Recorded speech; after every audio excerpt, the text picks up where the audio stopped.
أعوذ بالله من الشيطان الرجيم. بسم الله الرحمن الرحيم. ألف لام ميم.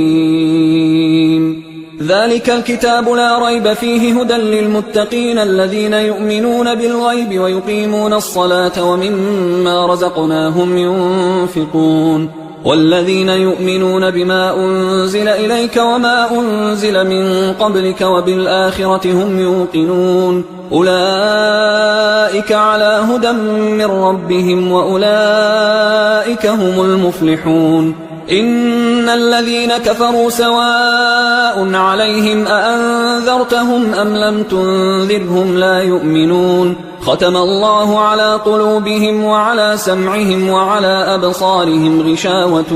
ولهم عذاب عظيم. ومن الناس من يقول آمنا بالله وباليوم الآخر وما هم بمؤمنين يخادعون الله والذين آمنوا وما يخدعون إلا أنفسهم وما يشعرون في قلوبهم مرض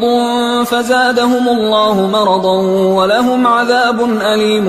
بما كانوا يكذبون. وإذا قيل لهم لا تفسدوا في الأرض قالوا إنما نحن مصلحون ألا إنهم هم المفسدون ولكن لا يشعرون. وإذا قيل لهم آمنوا كما آمن الناس قالوا أنؤمن كما آمن السفهاء ألا إنهم هم السفهاء ولكن لا يعلمون. وإذا لقوا الذين آمنوا قالوا آمنا وإذا خلوا إلى شياطينهم قالوا إنا معكم إنما نحن مستهزئون الله يستهزئ بهم ويمدهم في طغيانهم يعمهون. أولئك الذين اشتروا الضلالة بالهدى فما ربحت تجارتهم وما كانوا مهتدين. مثلهم كمثل الذي استوقد نارا فلما أضاءت ما حوله ذهب الله بنورهم وتركهم في ظلمات لا يبصرون صم بكم عمي فهم لا يرجعون. أو كصيب من السماء فيه ظلمات ورعد وبرق يجعلون أصابعهم في آذانهم من الصواعق حذر الموت والله محيط بالكافرين. يكاد البرق يخطف أبصارهم كلما أضاء لهم مشوا فيه وإذا أظلم عليهم قاموا ولو شاء الله لذهب بسمعهم وأبصارهم إن الله على كل شيء قدير. يا أيها الناس اعبدوا ربكم الذي خلقكم والذين من قبلكم لعلكم تتقون الذي جعل لكم الأرض فراشا والسماء بناء وأنزل من السماء ماء فأخرج به من الثمرات رزقا لكم فلا تجعلوا لله أندادا وأنتم تعلمون. وإن كنتم في ريب مما نزلنا على عبدنا فأتوا بسورة من مثله وادعوا شهداءكم من دون الله إن كنتم صادقين فإن لم تفعلوا ولن تفعلوا فاتقوا النار التي وقودها الناس والحجارة أعدت للكافرين. وبشر الذين آمنوا وعملوا الصالحات أن لهم جنات تجري من تحتها الأنهار كلما رزقوا منها من ثمرة رزقا قالوا هذا الذي رزقنا من قبل وأتوا به متشابها ولهم فيها أزواج مطهرة وهم فيها خالدون. إن الله لا يستحيي أن يضرب مثلا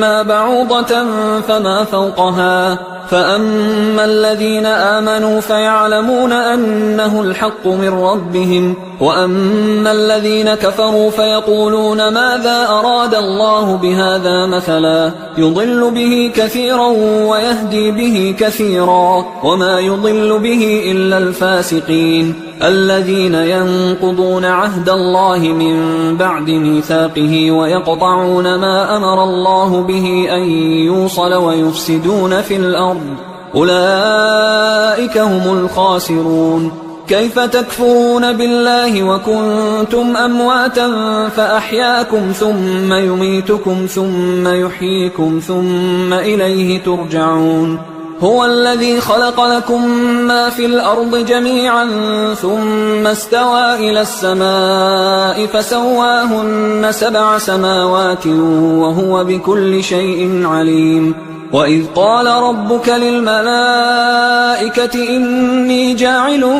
في الأرض خليفة قالوا أتجعل فيها من يفسد فيها ويسفك الدماء ونحن نسبح بحمدك ونقدس لك قال إني أعلم ما لا تعلمون. وعلم آدم الأسماء كلها ثم عرضهم على الملائكة فقال أنبئوني بأسماء هؤلاء إن كنتم صادقين. قالوا سبحانك لا علم لنا إلا ما علمتنا إنك أنت العليم الحكيم. قال يا آدم أنبئهم بأسمائهم فلما أنبأهم بأسمائهم قال ألم أقل لكم إني أعلم غيب السماوات والأرض وأعلم ما تبدون وما كنتم تكتمون. وإذ قلنا للملائكة اسجدوا لآدم فسجدوا إلا إبليس أبى واستكبر وكان من الكافرين. وقلنا يا آدم اسكن أنت وزوجك الجنة وكلا منها رغدا حيث شئتما ولا تقربا هذه الشجرة فتكونا من الظالمين. فأزلهما الشيطان عنها فأخرجهما مما كانا فيه وقلنا اهبطوا بعضكم لبعض عدو ولكم في الأرض مستقر ومتاع إلى حين. فتلقى آدم من ربه كلمات فتاب عليه إنه هو التواب الرحيم. قلنا اهبطوا منها جميعا فإما يأتينكم مني هدى فمن تبع هداي فلا خوف عليهم ولا هم يحزنون. والذين كفروا وكذبوا بآياتنا أولئك أصحاب النار هم فيها خالدون. يا بني إسرائيل اذكروا نعمتي التي أنعمت عليكم وأوفوا بعهدي أوف بعهدكم وإياي فارهبون. وآمنوا بما أنزلت مصدقا لما معكم ولا تكونوا أول كافر به ولا تشتروا بآياتي ثمنا قليلا وإياي فاتقون. ولا تلبسوا الحق بالباطل وتكتموا الحق وأنتم تعلمون. وأقيموا الصلاة وآتوا الزكاة واركعوا مع الراكعين. أتأمرون الناس بالبر وتنسون أنفسكم وأنتم تتلون الكتاب أفلا تعقلون. واستعينوا بالصبر والصلاة وإنها لكبيرة إلا على الخاشعين الذين يظنون أنهم ملاقو ربهم وأنهم إليه راجعون. يا بني إسرائيل اذكروا نعمتي التي أنعمت عليكم وأني فضلتكم على العالمين. واتقوا يوما لا تجزي نفس عن نفس شيئا ولا يقبل منها شفاعة ولا يؤخذ منها عدل ولا هم ينصرون. وإذ نجيناكم من آل فرعون يسومونكم سوء العذاب يذبحون أبناءكم ويستحيون نساءكم وفي ذلكم بلاء من ربكم عظيم. وإذ فرقنا بكم البحر فأنجيناكم وأغرقنا آل فرعون وأنتم تنظرون. وإذ واعدنا موسى 40 ليلة ثم اتخذتم العجل من بعده وأنتم ظالمون. ثم عفونا عنكم من بعد ذلك لعلكم تشكرون وإذ آتينا موسى الكتاب والفرقان لعلكم تهتدون وإذ قال موسى لقومه يا قوم إنكم ظلمتم أنفسكم باتخاذكم العجل فتوبوا إلى بارئكم فاقتلوا أنفسكم ذلكم خير لكم عند بارئكم فتاب عليكم إنه هو التواب الرحيم وإذ قلتم يا موسى لن نؤمن لك حتى نرى الله جهرة فأخذتكم الصاعقة وأنتم تنظرون ثم بعثناكم من بعد موتكم لعلكم تشكرون وظللنا عليكم الغمام وأنزلنا عليكم المن والسلوى كلوا من طيبات ما رزقناكم وما ظلمونا ولكن كانوا أنفسهم يظلمون وإذ قلنا ادخلوا هذه القرية فكلوا منها حيث شئتم رغدا وادخلوا الباب سجدا وقولوا حطة نغفر لكم خطاياكم وسنزيد المحسنين فبدل الذين ظلموا قولا غير الذي قيل لهم فأنزلنا على الذين ظلموا رجزا من السماء بما كانوا يفسقون وإذ استسقى موسى لقومه فقلنا اضرب بعصاك الحجر فانفجرت منه 12 عينا قد علم كل أناس مشربهم كلوا واشربوا من رزق الله ولا تعثوا في الأرض مفسدين وإذ قلتم يا موسى لن نصبر على طعام واحد فادع لنا ربك يخرج لنا مما تنبت الأرض من بقلها وقثائها وفومها وعدسها وبصلها قال أتستبدلون الذي هو أدنى بالذي هو خير اهبطوا مصرا فإن لكم ما سألتم وضربت عليهم الذلة والمسكنة وباءوا بغضب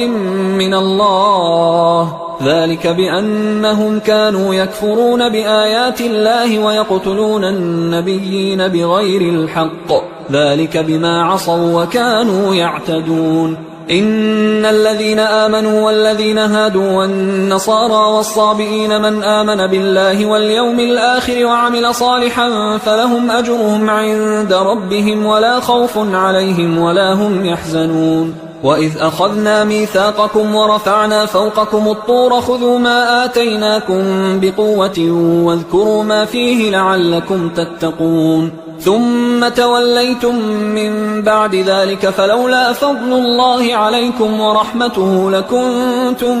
من الخاسرين ولقد علمتم الذين اعتدوا منكم في السبت فقلنا لهم كونوا قردة خاسئين فجعلناها نكالا لما بين يديها وما خلفها وموعظة للمتقين وإذ قال موسى لقومه إن الله يأمركم أن تذبحوا بقرة قالوا أتتخذنا هزوا قال أعوذ بالله أن أكون من الجاهلين قالوا ادع لنا ربك يبين لنا ما هي قال إنه يقول إنها بقرة لا فارض ولا بكر عوان بين ذلك فافعلوا ما تؤمرون قالوا ادع لنا ربك يبين لنا ما لونها قال إنه يقول إنها بقرة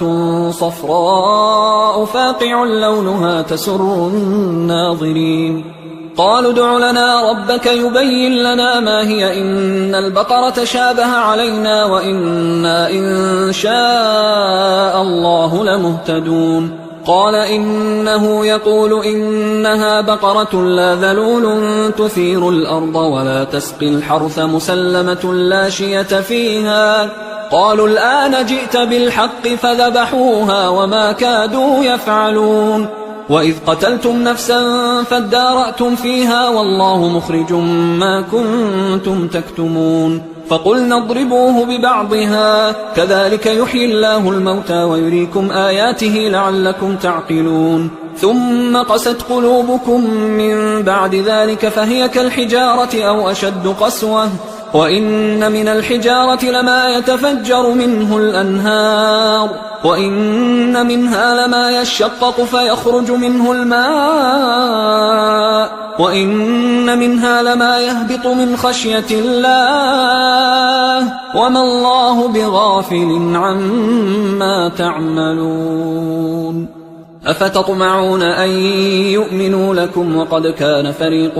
منهم يسمعون كلام الله ثم يحرفونه من بعد ما عقلوه وهم يعلمون وإذا لقوا الذين آمنوا قالوا آمنا وإذا خلا بعضهم إلى بعض قالوا أتحدثونهم بما فتح الله عليكم ليحاجوكم به عند ربكم أفلا تعقلون أولا يعلمون أن الله يعلم ما يسرون وما يعلنون ومنهم أميون لا يعلمون الكتاب إلا أماني وإنهم إلا يظنون فويل للذين يكتبون الكتاب بأيديهم ثم يقولون هذا من عند الله ليشتروا به ثمنا قليلا فويل لهم مما كتبت أيديهم وويل لهم مما يكسبون وقالوا لن تمسنا النار إلا أياما معدودة قل أتخذتم عند الله عهدا فلن يخلف الله عهده أم تقولون على الله ما لا تعلمون بلى من كسب سيئة وأحاطت به خطيئته فأولئك أصحاب النار هم فيها خالدون والذين آمنوا وعملوا الصالحات أولئك أصحاب الجنة هم فيها خالدون وإذ أخذنا ميثاق بني إسرائيل لا تعبدون إلا الله وبالوالدين إحسانا وذي القربى واليتامى والمساكين وقولوا للناس حسنا وأقيموا الصلاة وآتوا الزكاة ثم توليتم إلا قليلا منكم وأنتم معرضون وإذ أخذنا ميثاقكم لا تسفكون دماءكم ولا تخرجون أنفسكم من دياركم ثم أقررتم وأنتم تشهدون ثم أنتم هؤلاء تقتلون أنفسكم وتخرجون فريقا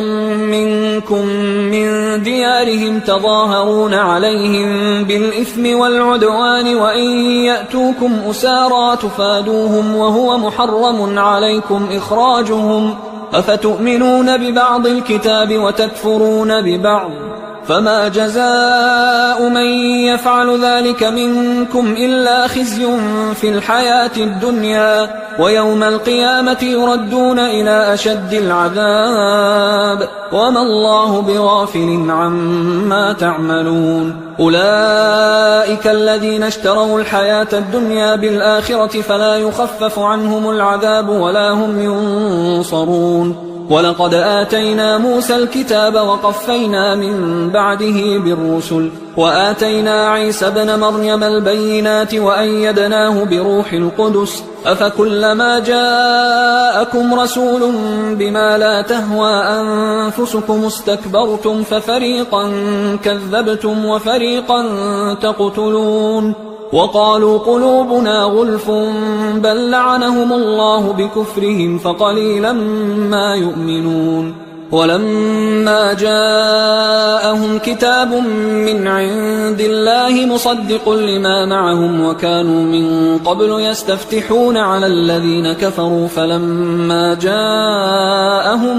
ما عرفوا كفروا به فلعنة الله على الكافرين بئس ما اشتروا به أنفسهم أن يكفروا بما أنزل الله بغيا أن ينزل الله من فضله على من يشاء من عباده فباءوا بغضب على غضب وللكافرين عذاب مهين وإذا قيل لهم آمنوا بما أنزل الله قالوا نؤمن بما أنزل علينا ويكفرون بما وراءه وهو الحق مصدقا لما معهم قل فلم تقتلون أنبياء الله من قبل إن كنتم مؤمنين ولقد جاءكم موسى بالبينات ثم اتخذتم العجل من بعده وأنتم ظالمون وإذ أخذنا ميثاقكم ورفعنا فوقكم الطور خذوا ما آتيناكم بقوة واسمعوا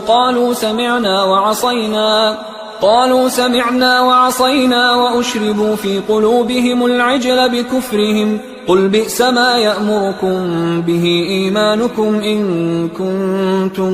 مؤمنين قل إن كانت لكم الدار الآخرة عند الله خالصة من دون الناس فتمنوا الموت إن كنتم صادقين ولن يتمنوه أبدا بما قدمت أيديهم والله عليم بالظالمين ولتجدنهم أحرص الناس على حياة ومن الذين أشركوا يود أحدهم لو يعمر 1000 سنة وما هو بمزحزحه من العذاب أن يعمر والله بصير بما يعملون قل من كان عدوا لجبريل فإنه نزله على قلبك بإذن الله مصدقا لما بين يديه وهدى وبشرى للمؤمنين من كان عدوا لله وملائكته ورسله وجبريل وميكال فإن الله عدو للكافرين ولقد أنزلنا إليك آيات بينات وما يكفر بها إلا الفاسقون أوكلما عاهدوا عهدا نبذه فريق منهم بل أكثرهم لا يؤمنون ولما جاءهم رسول من عند الله مصدق لما معهم نبذ فريق من الذين أوتوا الكتاب كتاب الله وراء ظهورهم كأنهم لا يعلمون واتبعوا ما تتلو الشياطين على ملك سليمان وما كفر سليمان ولكن الشياطين كفروا يعلمون الناس السحر وما أنزل على الملكين ببابل هاروت وماروت وما يعلمان من أحد حتى يقولا إنما نحن فتنة فلا تكفر فيتعلمون منهما ما يفرقون به بين المرء وزوجه وما هم بضارين به من أحد إلا بإذن الله ويتعلمون ما يضرهم ولا ينفعهم ولقد علموا لمن اشتراه ما له في الآخرة من خلاق ولبئس ما شروا به أنفسهم لو كانوا يعلمون ولو أنهم آمنوا واتقوا لمثوبة من عند الله خير لو كانوا يعلمون يا أيها الذين آمنوا لا تقولوا راعنا وقولوا انظرنا واسمعوا وللكافرين عذاب أليم ما يود الذين كفروا من أهل الكتاب ولا المشركين أن ينزل عليكم من خير من ربكم والله يختص برحمته من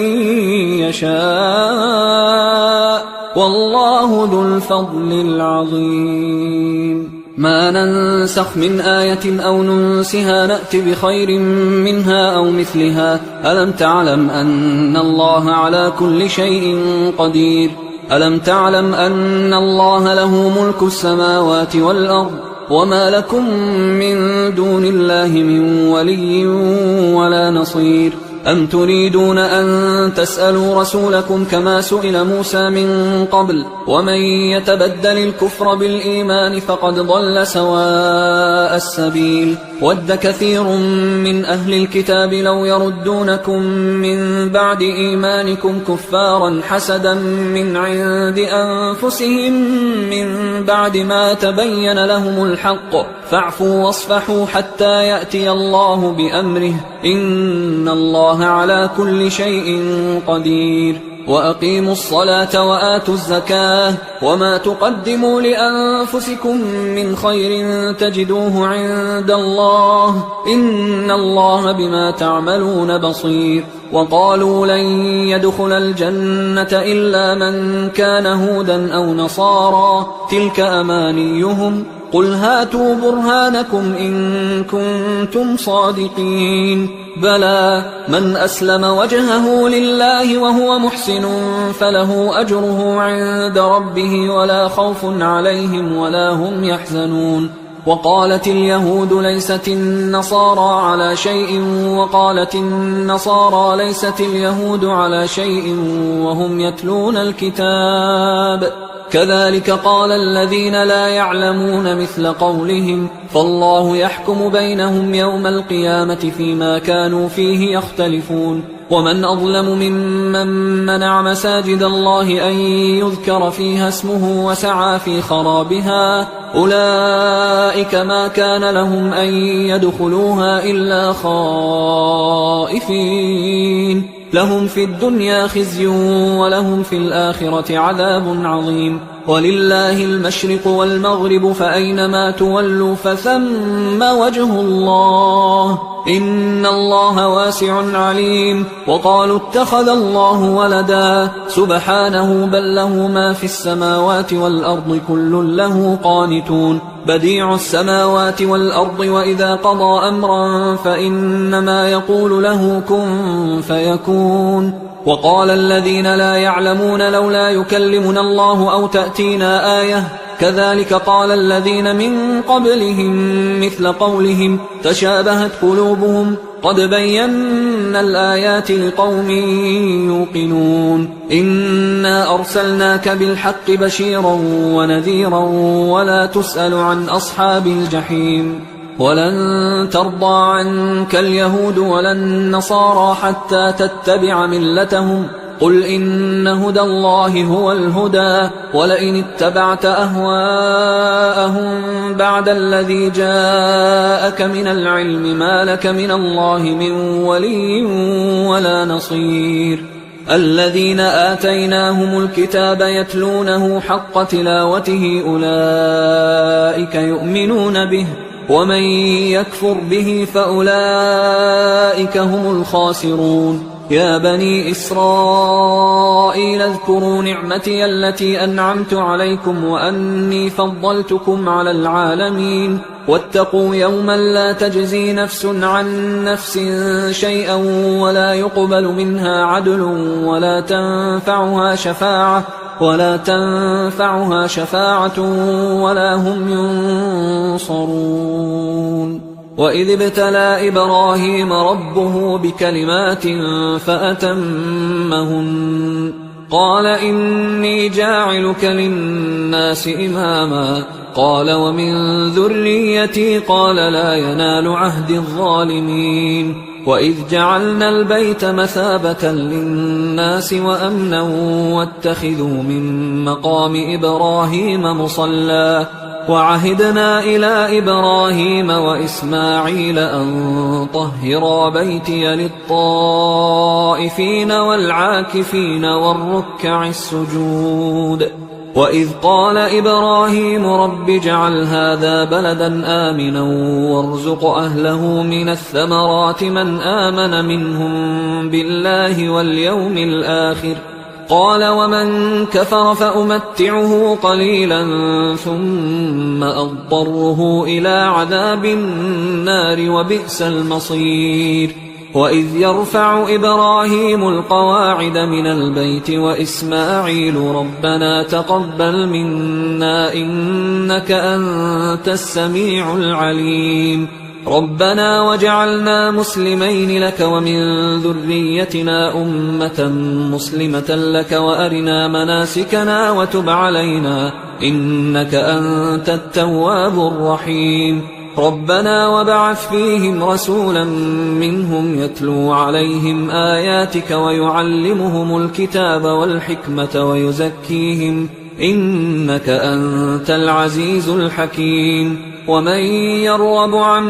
ملة إبراهيم إلا من سفه نفسه ولقد اصطفيناه في الدنيا وإنه في الآخرة لمن الصالحين إذ قال له ربه أسلم قال أسلمت لرب العالمين. ووصى بها إبراهيم بنيه ويعقوب يا بني إن الله اصطفى لكم الدين فلا تموتن إلا وأنتم مسلمون. أم كنتم شهداء إذ حضر يعقوب الموت إذ قال لبنيه ما تعبدون من بعدي قالوا نعبد إلهك وإله آبائك إبراهيم وإسماعيل وإسحاق إلها واحدا ونحن له مسلمون. تلك أمة قد خلت لها ما كسبت ولكم ما كسبتم ولا تسألون عما كانوا يعملون. وقالوا كونوا هودا أو نصارى تهتدوا قل بل ملة إبراهيم حنيفا وما كان من المشركين. قولوا آمنا بالله وما أنزل إلينا وما أنزل إلى إبراهيم وإسماعيل وإسحاق ويعقوب والأسباط وما أوتي موسى وعيسى وما أوتي النبيون من ربهم لا نفرق بين أحد منهم ونحن له مسلمون. فإن آمنوا بمثل ما آمنتم به فقد اهتدوا وإن تولوا فإنما هم في شقاق فسيكفيكهم الله وهو السميع العليم. صبغة الله ومن أحسن من الله صبغة ونحن له عابدون. قل أتحاجوننا في الله وهو ربنا وربكم ولنا أعمالنا ولكم أعمالكم ونحن له مخلصون. أم تقولون إن إبراهيم وإسماعيل وإسحاق ويعقوب والأسباط كانوا هودا أو نصارى قل أأنتم أعلم أم الله ومن أظلم ممن كتم شهادة عنده من الله وما الله بغافل عما تعملون. تلك أمة قد خلت لها ما كسبت ولكم ما كسبتم ولا تسألون عما كانوا يعملون. سيقول السفهاء من الناس ما ولاهم عن قبلتهم التي كانوا عليها قل لله المشرق والمغرب يهدي من يشاء إلى صراط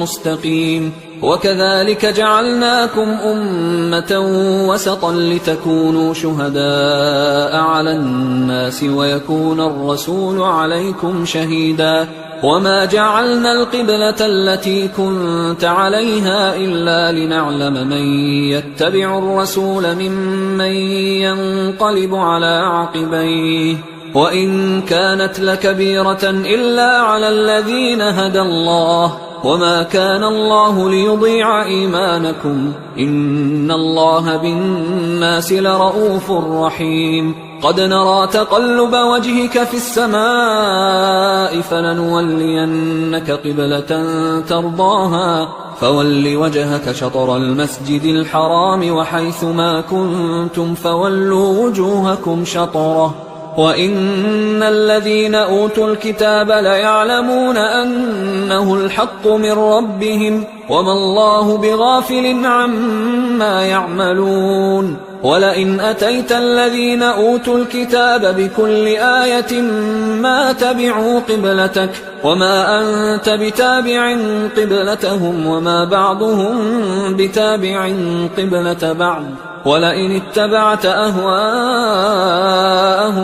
من بعد ما جاءك من العلم إنك إذا لمن الظالمين. الذين آتيناهم الكتاب يعرفونه كما يعرفون أبناءهم وإن فريقا منهم ليكتمون الحق وهم يعلمون الحق من ربك فلا تكونن من الممترين ولكل وجهة هو موليها فاستبقوا الخيرات أينما تكونوا يأت بكم الله جميعا إن الله على كل شيء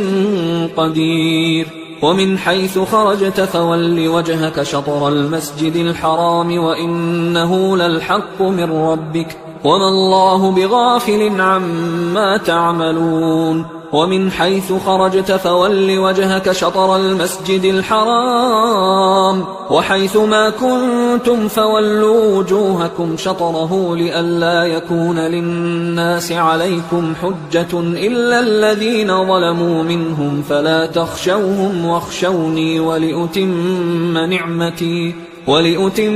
نعمتي عليكم ولعلكم تهتدون كما أرسلنا فيكم رسولا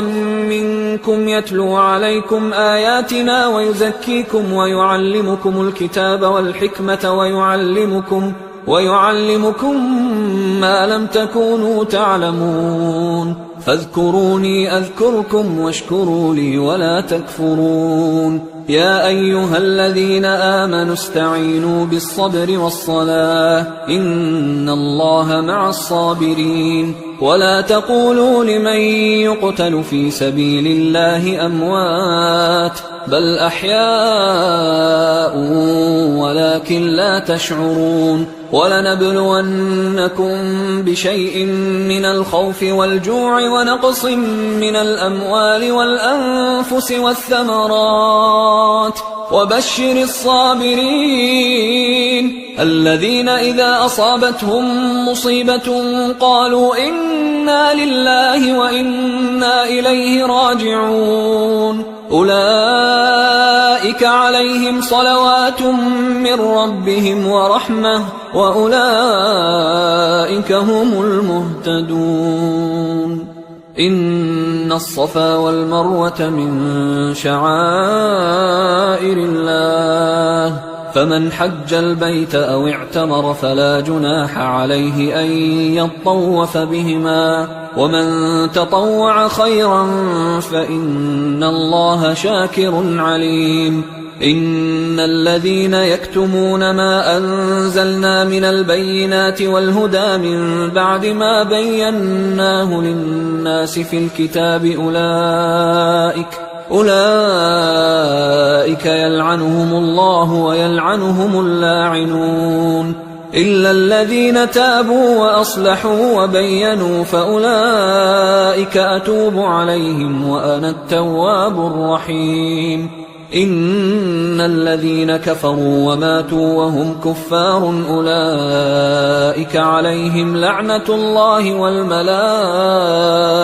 والناس أجمعين خالدين فيها لا يخفف عنهم العذاب ولا هم ينظرون وإلهكم إله واحد لا إله إلا هو الرحمن الرحيم إن في خلق السماوات والأرض واختلاف الليل والنهار والفلك التي تجري في البحر بما ينفع الناس وما أنزل الله من السماء من ماء فأحيا به الأرض بعد موتها وبث فيها من كل دابة وتصريف الرياح والسحاب المسخر بين السماء والأرض لآيات لقوم يعقلون ومن الناس من يتخذ من دون الله أندادا يحبونهم كحب الله والذين آمنوا أشد حبا لله ولو يرى الذين ظلموا إذ يرون العذاب أن القوة لله جميعا وأن الله شديد العذاب إذ تبرأ الذين اتبعوا من الذين اتبعوا ورأوا العذاب وتقطعت بهم الأسباب وقال الذين اتبعوا لو أن لنا كرة فنتبرأ منهم كما تبرأوا منا كذلك يريهم الله أعمالهم حسرات عليهم وما هم بخارجين من النار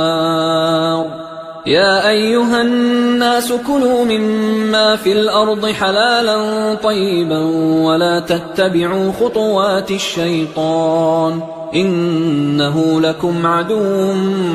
مبين إنما يأمركم بالسوء والفحشاء وأن تقولوا على الله ما لا تعلمون وإذا قيل لهم اتبعوا ما أنزل الله قالوا بل نتبع ما ألفينا عليه آباءنا أولو كان آباؤهم لا يعقلون شيئا ولا يهتدون ومثل الذين كفروا كمثل الذي ينعق بما لا يسمع إلا دعاء ونداء صم بكم عمي فهم لا يعقلون يا أيها الذين آمنوا كلوا من طيبات ما رزقناكم واشكروا لله إن كنتم إياه تعبدون إنما حرم عليكم الميتة والدم ولحم الخنزير وما أهل به لغير الله فمن اضطر غير باغ ولا عاد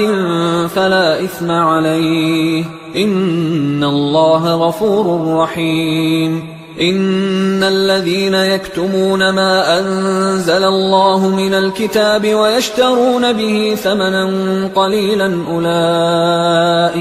أولئك ما يأكلون في بطونهم إلا النار ولا يكلمهم الله يوم القيامة ولا يزكيهم ولهم عذاب أليم أولئك الذين اشتروا الضلالة بالهدى والعذاب بالمغفرة فما أصبرهم على النار ذلك بأن الله نزل الكتاب بالحق وإن الذين اختلفوا في الكتاب لفي شقاق بعيد ليس البر أن تولوا وجوهكم قبل المشرق والمغرب ولكن البر من آمن بالله واليوم الآخر والملائكة والكتاب والنبيين وآتى المال على حبه ذوي القربى واليتامى والمساكين وابن السبيل والسائلين وفي الرقاب وأقام الصلاة وآتى الزكاة والموفون بعهدهم إذا عاهدوا والصابرين في البأساء والضراء وحين البأس أولئك الذين صدقوا وأولئك هم المتقون يا أيها الذين آمنوا كتب عليكم القصاص في القتلى الحر بالحر والعبد بالعبد والأنثى بالأنثى فمن عفي له من أخيه شيء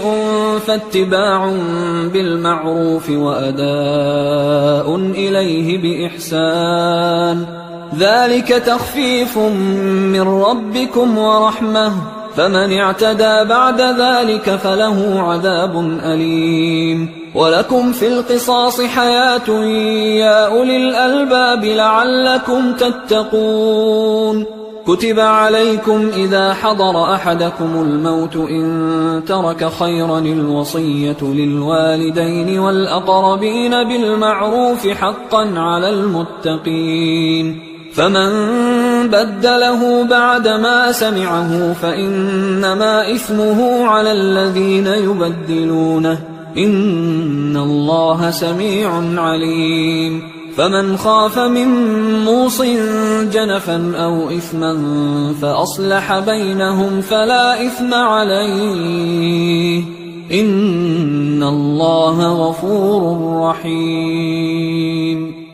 يا أيها الذين آمنوا كتب عليكم الصيام كما كتب على الذين من قبلكم لعلكم تتقون أياما معدودات، فمن كان منكم مريضا أو على سفر فعدة من أيام أخر، وعلى الذين يطيقونه فدية طعام مسكين، فمن تطوع خيرا فهو خير له، وأن تصوموا خير لكم إن كنتم تعلمون. شهر رمضان الذي أنزل فيه القرآن هدى للناس وبينات من الهدى والفرقان، فمن شهد منكم الشهر فليصمه، ومن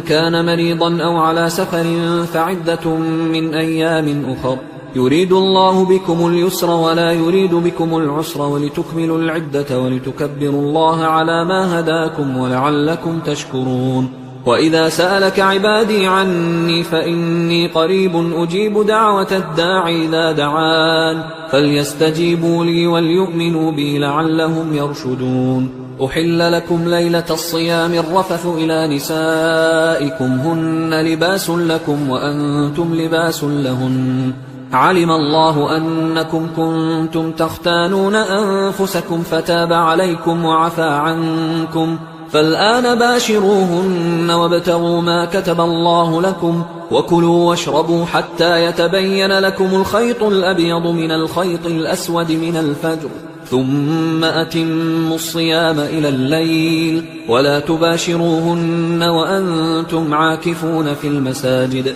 تلك حدود الله فلا تقربوها، كذلك يبين الله آياته للناس لعلهم يتقون. ولا تأكلوا أموالكم بينكم بالباطل وتدلوا بها إلى الحكام لتأكلوا فريقا من أموال الناس بالإثم وأنتم تعلمون. يسألونك عن الأهلة قل هي مواقيت للناس والحج، وليس البر بأن تأتوا البيوت من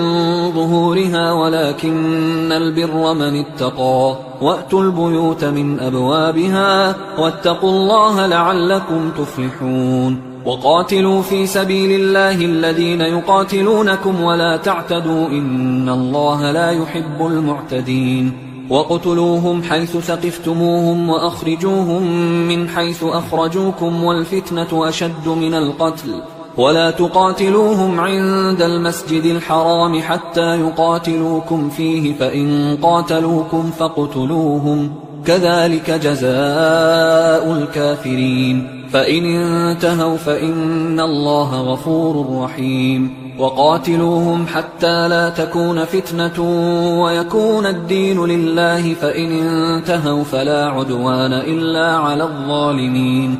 الشهر الحرام بالشهر الحرام والحرمات قصاص، فمن اعتدى عليكم فاعتدوا عليه بمثل ما اعتدى عليكم، واتقوا الله واعلموا أن الله مع المتقين. وأنفقوا في سبيل الله ولا تلقوا بأيديكم إلى التهلكة وأحسنوا إن الله يحب المحسنين. وأتموا الحج والعمرة لله، فإن أحصرتم فما استيسر من الهدي، ولا تحلقوا رؤوسكم حتى يبلغ الهدي محله، فمن كان منكم مريضا أو به أذى من رأسه ففدية من صيام أو صدقة أو نسك، فإذا أمنتم فمن تمتع بالعمرة إلى الحج فما استيسر من الهدي، فمن لم يجد فصيام 3 أيام في الحج و7 إذا رجعتم، تلك 10 كاملة، ذلك لمن لم يكن أهله حاضر المسجد الحرام. واتقوا الله واعلموا أن الله شديد العقاب. الحج أشهر معلومات، فمن فرض فيهن الحج فلا رفث ولا فسوق ولا جدال في الحج، وما تفعلوا من خير يعلمه الله الله وتزودوا فإن خير الزاد التقوى واتقون يا أولي الألباب. ليس عليكم جناح أن تبتغوا فضلا من ربكم، فإذا أفضتم من عرفات فاذكروا الله عند المشعر الحرام واذكروه كما هداكم وإن كنتم من قبله لمن الضالين.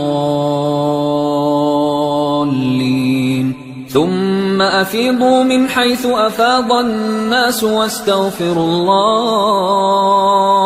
إن الله غفور رحيم. فإذا قضيتم مناسككم فاذكروا الله كذكركم آباءكم أو أشد ذكرا. فمن الناس من يقول ربنا آتنا في الدنيا وما له في الآخرة من خلاق، ومنهم من يقول ربنا آتنا في الدنيا حسنة وفي الآخرة حسنة وقنا عذاب النار. أولئك لهم نصيب مما كسبوا والله سريع الحساب. واذكروا الله في أيام معدودات، فمن تعجل في يومين فلا إثم عليه ومن تأخر فلا إثم عليه لمن اتقى. واتقوا الله واعلموا أنكم إليه تحشرون. ومن الناس من يعجبك قوله في الحياة الدنيا ويشهد الله على ما في قلبه وهو ألد الخصام. وإذا تولى سعى في الأرض ليفسد فيها ويهلك الحرث والنسل والله لا يحب الفساد. وإذا قيل له اتق الله أخذته العزة بالإثم فحسبه جهنم ولبئس المهاد. ومن الناس من يشري نفسه ابتغاء مرضات الله والله رؤوف بالعباد. يا أيها الذين آمنوا ادخلوا في السلم كافة ولا تتبعوا خطوات الشيطان إنه لكم عدو مبين. فإن زللتم من بعد ما جاءتكم البينات فاعلموا أن الله عزيز حكيم. هل ينظرون إلا أن يأتيهم الله في ظلل من الغمام والملائكة وقضي الأمر وإلى الله ترجع الأمور. سل بني إسرائيل كم آتيناهم من آية بينة ومن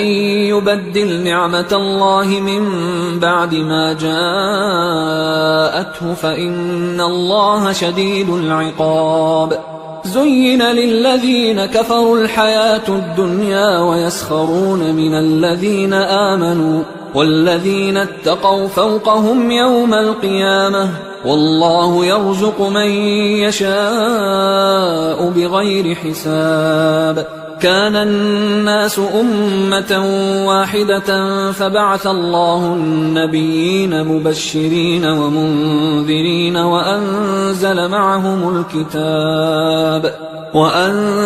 معهم الكتاب بالحق ليحكم بين الناس فيما اختلفوا فيه وما اختلف فيه إلا الذين أوتوه من بعد ما جاءتهم البينات بغيا بينهم فهدى الله الذين آمنوا لما اختلفوا فيه من الحق بإذنه والله يهدي من يشاء إلى صراط مستقيم. أم حسبتم أن تدخلوا الجنة ولما يأتكم مثل الذين خلوا من قبلكم مستهم البأساء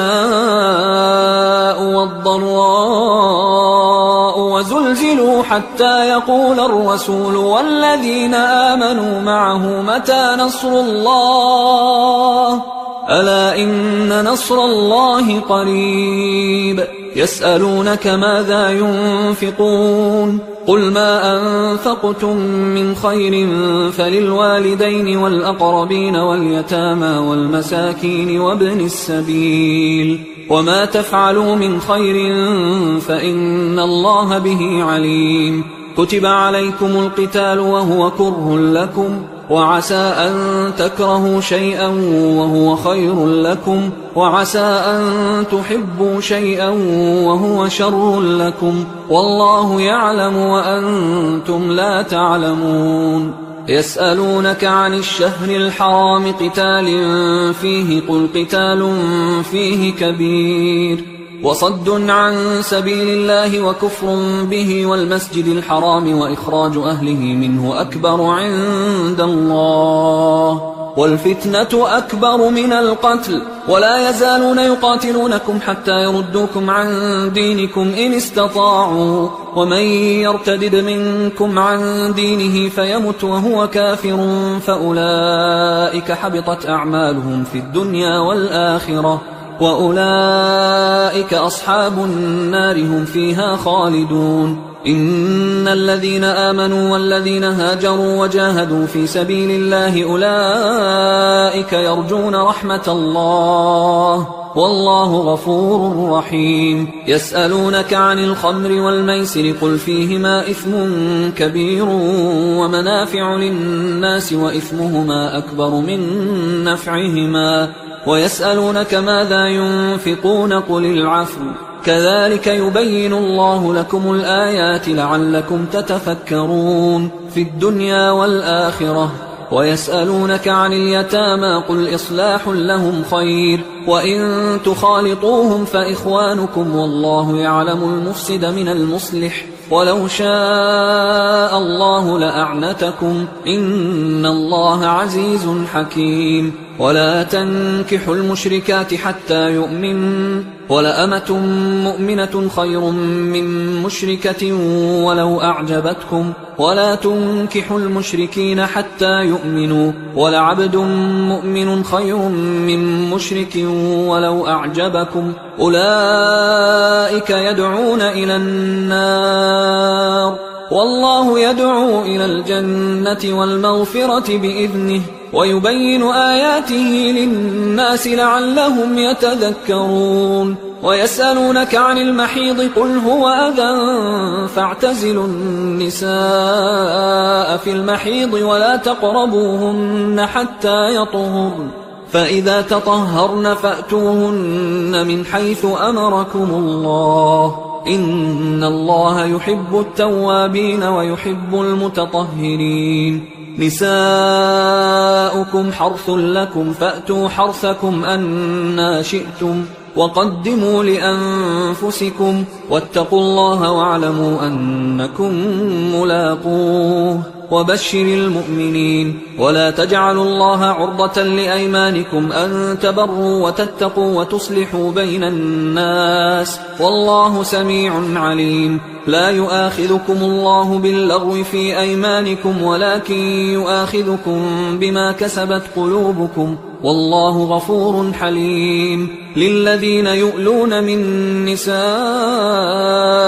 تربص 4 أشهر فإن فاءوا فإن الله غفور رحيم وإن عزموا الطلاق فإن الله سميع عليم والمطلقات يتربصن بأنفسهن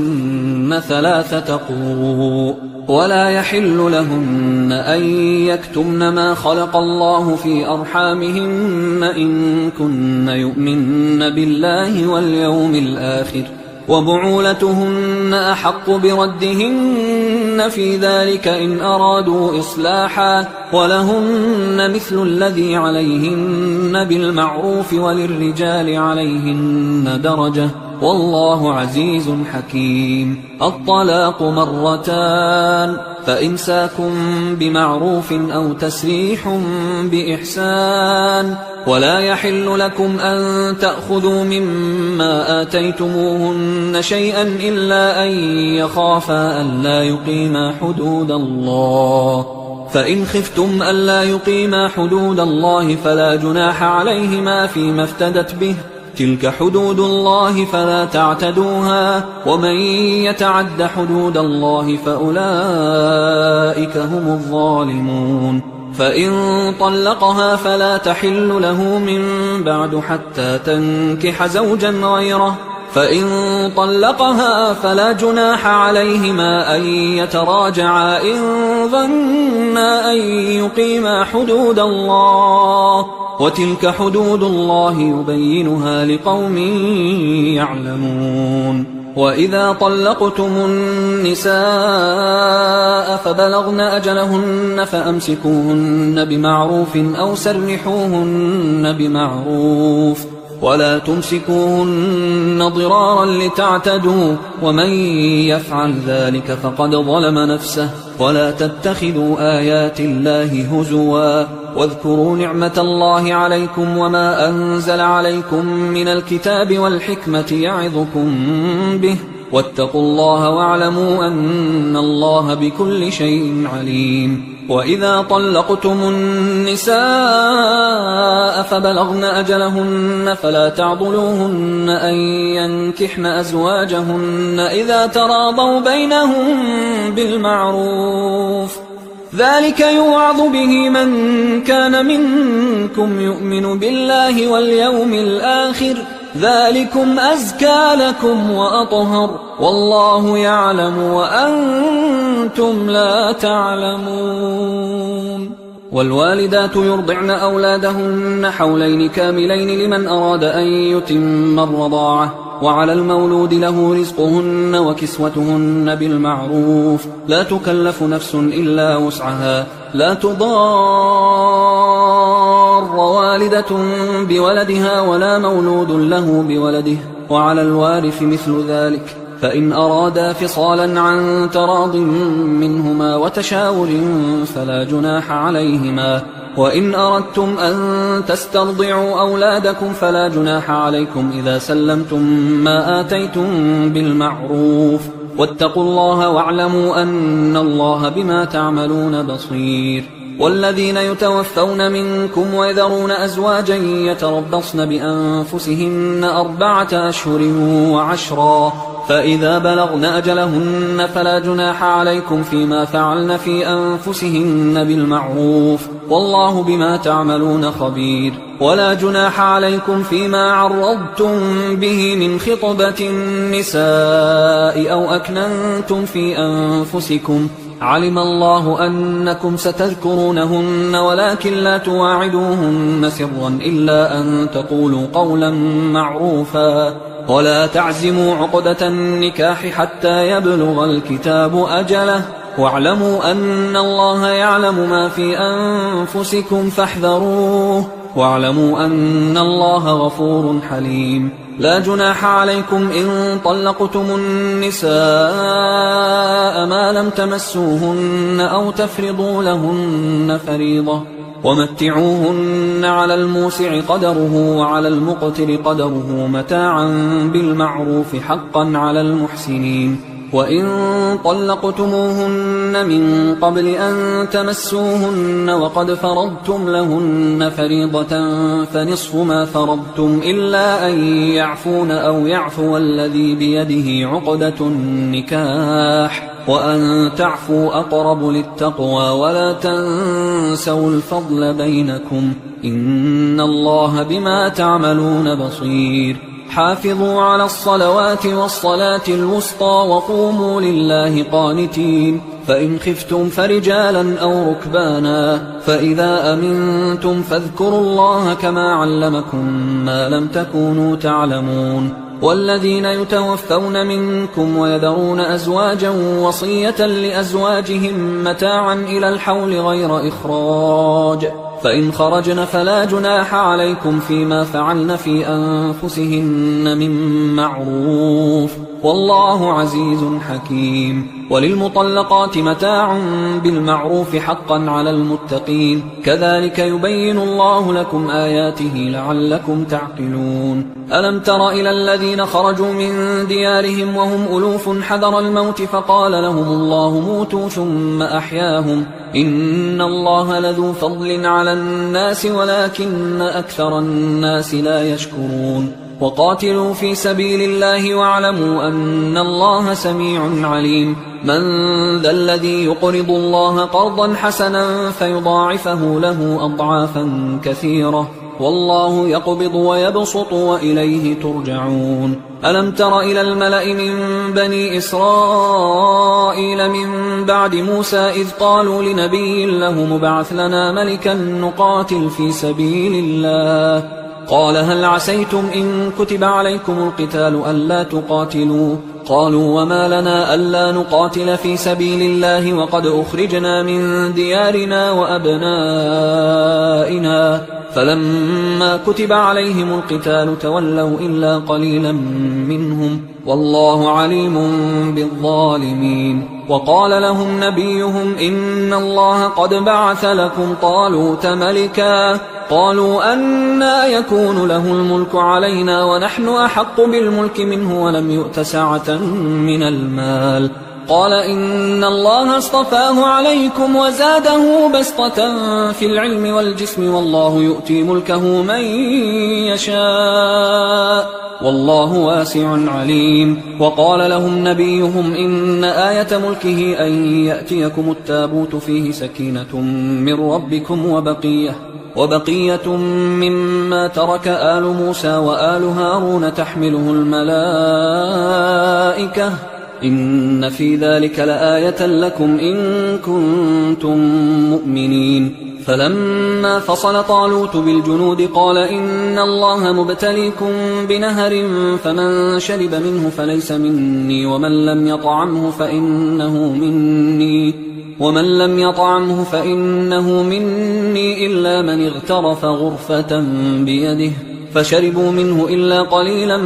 منهم فلما جاوزه هو والذين آمنوا معه قالوا لا طاقة لنا اليوم بجالوت وجنوده قال الذين يظنون أنهم ملاقوا الله كم من فئة قليلة غلبت فئة كثيرة بإذن الله والله مع الصابرين ولما برزوا لجالوت وجنوده قالوا ربنا أفرغ علينا صبرا وثبت أقدامنا وانصرنا على القوم الكافرين فهزموهم بإذن الله وقتل داود جالوت وآتاه الله الملك والحكمة وعلمه مما يشاء ولولا دفع الله الناس بعضهم ببعض لفسدت الأرض ولكن الله ذو فضل على العالمين تلك آيات الله نتلوها عليك بالحق وإنك لمن المرسلين تلك الرسل فضلنا بعضهم على بعض منهم من كلم الله ورفع بعضهم درجات وآتينا عيسى ابن مريم البينات وأيدناه بروح القدس ولو شاء الله ما اقتتل الذين من بعدهم من بعد ما جاءتهم البينات ولكن اختلفوا فمنهم من آمن ومنهم من كفر ولو شاء الله ما اقتتلوا ولكن الله يفعل ما يريد يا أيها الذين آمنوا أنفقوا مما رزقناكم من قبل أن يأتي يوم لا بيع فيه ولا خلة ولا شفاعة والكافرون هم الظالمون الله لا إله إلا هو الحي القيوم لا تأخذه سنة ولا نوم له ما في السماوات وما في الأرض من ذا الذي يشفع عنده إلا بإذنه يعلم ما بين أيديهم وما خلفهم ولا يحيطون بشيء من علمه إلا بما شاء وسع كرسيه السماوات والأرض ولا يؤوده حفظهما وهو العلي العظيم لا إكراه في الدين قد تبين الرشد من الغي فمن يكفر بالطاغوت ويؤمن بالله فقد استمسك بالعروة الوثقى لا انفصام لها والله سميع عليم الله ولي الذين آمنوا يخرجهم من الظلمات إلى النور والذين كفروا أولياؤهم الطاغوت يخرجونهم من النور إلى الظلمات أولئك أصحاب النار هم فيها خالدون ألم تر إلى الذي حاج حاج إبراهيم في ربه أن آتاه الله الملك إذ قال إبراهيم ربي الذي يحيي ويميت قال أنا أحيي وأميت قال إبراهيم فإن الله يأتي بالشمس من المشرق فأت بها من المغرب فبهت الذي كفر والله لا يهدي القوم الظالمين أو كالذي مر على قرية وهي خاوية على عروشها قال أنى يحيي هذه الله بعد موتها فأماته الله 100 عام ثم بعثه قال كم لبثت قال لبثت يوما أو بعض يوم قال بل لبثت 100 عام فانظر إلى طعامك وشرابك لم يتسنه وانظر إلى حمارك ولنجعلك آية للناس وانظر إلى العظام كيف ننشزها ثم نكسوها لحما فلما تبين له قال أعلم أن الله على كل شيء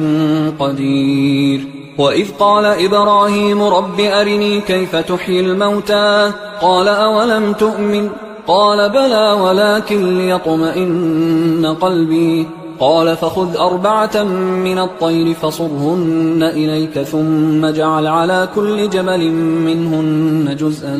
ثم ادعهن يأتينك سعيا واعلم أن الله عزيز حكيم مثل الذين ينفقون أموالهم في سبيل الله كمثل حبة أنبتت 7 سنابل في كل سنبلة 100 حبة والله يضاعف لمن يشاء والله واسع عليم الذين ينفقون أموالهم في سبيل الله ثم لا يتبعون ما أنفقوا منا ولا أذى لهم أجرهم عند ربهم ولا خوف عليهم ولا هم يحزنون قول معروف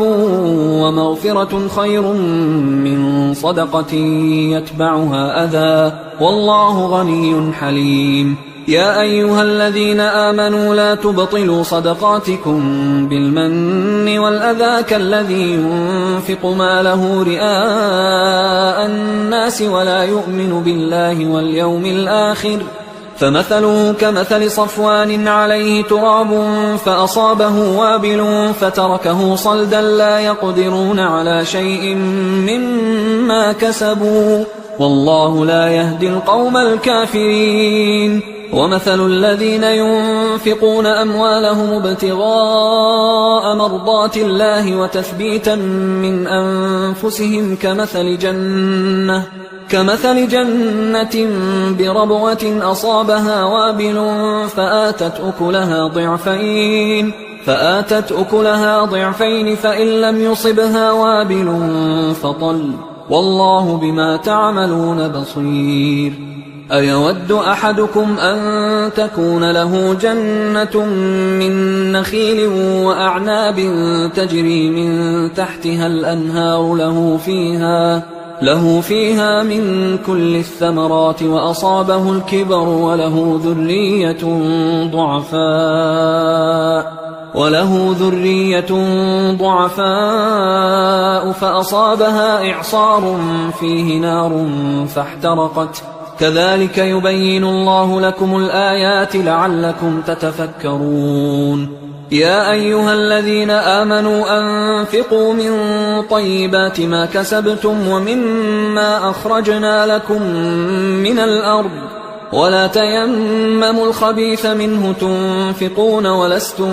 بآخذيه إلا أن تغمضوا فيه واعلموا أن الله غني حميد الشيطان يعدكم الفقر ويأمركم بالفحشاء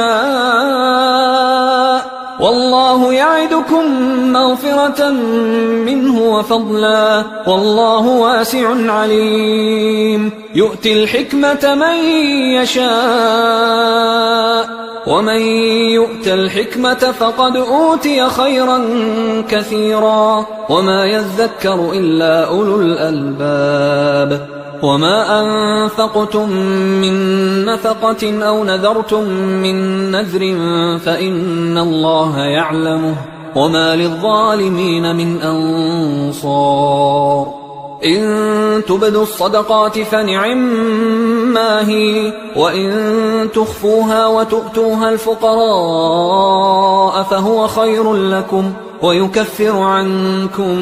من سيئاتكم والله بما تعملون خبير ليس عليك هداهم ولكن الله يهدي من يشاء وما تنفقوا من خير فلأنفسكم وما تنفقون إلا ابتغاء وجه الله وما تنفقوا من خير يوفى إليكم وأنتم لا تظلمون للفقراء الذين أحصروا في سبيل الله لا يستطيعون ضربا في الأرض يحسبهم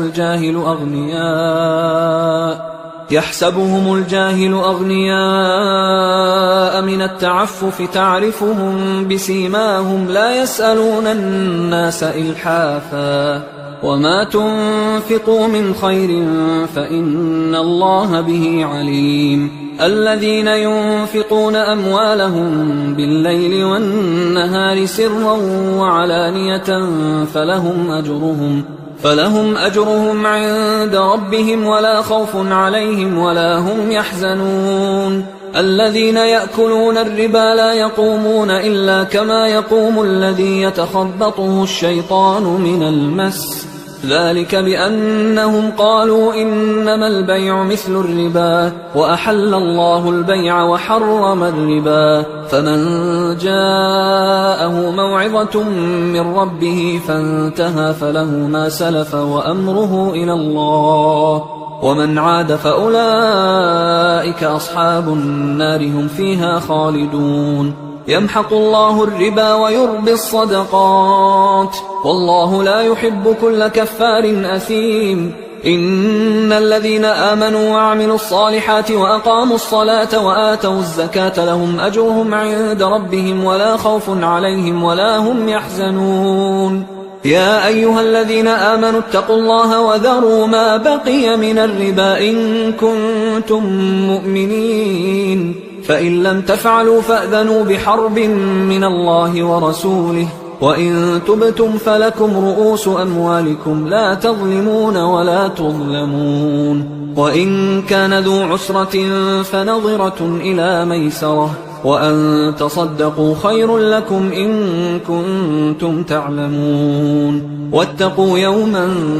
ترجعون فيه إلى الله ثم توفى كل نفس ما كسبت وهم لا يظلمون يا أيها الذين آمنوا إذا تداينتم بدين إلى أجل مسمى فاكتبوه وليكتب بينكم كاتب بالعدل ولا يأب كاتب أن يكتب كما علمه الله فليكتب وليملل الذي عليه الحق وليتق الله ربه ولا يبخس منه شيئا فإن كان الذي عليه الحق سفيها أو ضعيفا أو لا يستطيع أن يمله فليملل وليه بالعدل واستشهدوا شهيدين من رجالكم فإن لم يكونا رجلين فرجل وامرأتان ممن ترضون من الشهداء أن تضل إحداهما فتذكر إحداهما الأخرى ولا يأبى الشهداء إذا ما دعوا ولا تسأموا أن تكتبوه صغيرا أو كبيرا إلى أجله ذلكم أقسط عند الله وأقوم للشهادة وأدنى أن لا ترتابوا إلا أن تكون تجارة حاضرة تديرونها بينكم فليس عليكم جناح ألا تكتبوها وأشهدوا إذا تبايعتم ولا يضار كاتب ولا شهيد وإن تفعلوا فإنه فسوق بكم واتقوا الله ويعلمكم الله والله بكل شيء عليم وإن كنتم على سفر ولم تجدوا كاتبا فرهان مقبوضة